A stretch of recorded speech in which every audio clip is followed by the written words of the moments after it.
రంగారెడ్డి జిల్లా కలెక్టర్ గా ఉన్నటువంటి శశాంక్ ని ఎందుకు ట్రాన్స్ఫర్ చేసిండ్రో దయచేసి రేవంత్ రెడ్డి గారు చెప్పాలి. నీ అన్నదమ్ములు 8 ఫైళ్లు టేబుల్ మీద పెట్టి సంతకం పెట్టు సంతకం పెట్టు సంతకం పెట్టు అని టార్చర్ పెడితే నేను పెట్టా. ఫస్ట్ 3 సార్లు 4 సార్లు చెప్పిండు.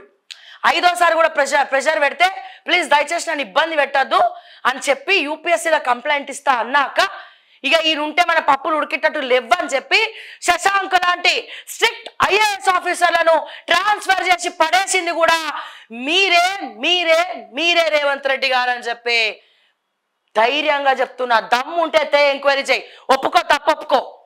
మళ్ళీ వచ్చి స్ట్రిక్ట్ ఆఫీసర్ పనిచేస్తేనేమో మీ భూముల కోసం, మీ అసైన్డ్ భూముల కోసం, గవర్నమెంట్ ల్యాండ్స్ కోసం స్ట్రిక్ట్ గా పనిచేసే ఐఏఎస్ ఆఫీసర్లేమో తరిమి కొట్టిండ్రు. ట్రాన్స్ఫర్ చేసి పెట్టి ఏం ముఖం పెట్టుకొని మళ్ళీ ఈ డైలాగ్ చెప్తున్నారు మీరు? ఏం వెలగబెడదామని అబద్ధపు ప్రచారాలు చేస్తున్నారు? మీకు నిజంగా ఐఏఎస్ ఆఫీసర్ని మార్చాలని ఉంటే ఎందుకు శశాంక్ని ట్రాన్స్ఫర్ చేసిరు?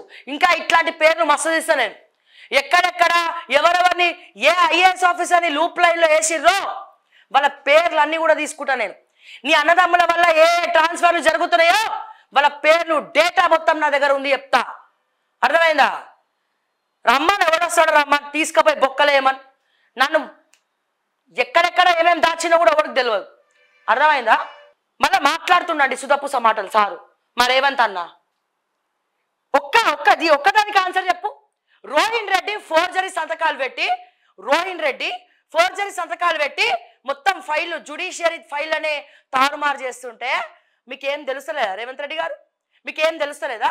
మీకు ఏం కనబడతలేదా? ఏం వినబడతలేదా? అవినీతి ఏర్లై పారుతున్నాయి నీ సీఎంఓలో. పొద్దున్న లేస్తే అయోధ్య రెడ్డి డబ్బులు మింగుతుండు.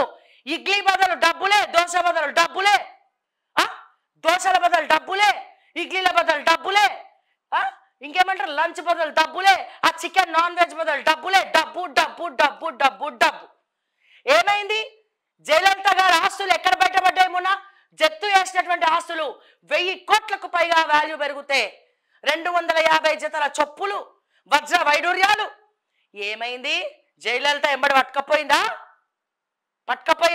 లే, చూసిరు కదా ఎట్లా హాస్పిటల్లో ట్రీట్మెంట్ తీసుకొని ఎవరో స్లో పాయిజన్ ఇస్తే అటువంటి దాన్నే కర్మ అంటారు రేవంత్ అన్న. మనం చేసిన పాపాలు మనకి చుట్టుముడతాయి రేవంత్ రెడ్డి గారు. ఏం చేసుకపోతారండి? ఏం కట్టుకపోతారండి? ఏం వెలగబెడతారండి? మీ దగ్గర ఉన్నటువంటి సగం సొమ్ము నా తెలంగాణ బాగుపడుతుందా పడదా? నా తెలంగాణ కోటి రత్నాల వీణ అని చెప్పి పాటలలోనే పరిమితమైనవి.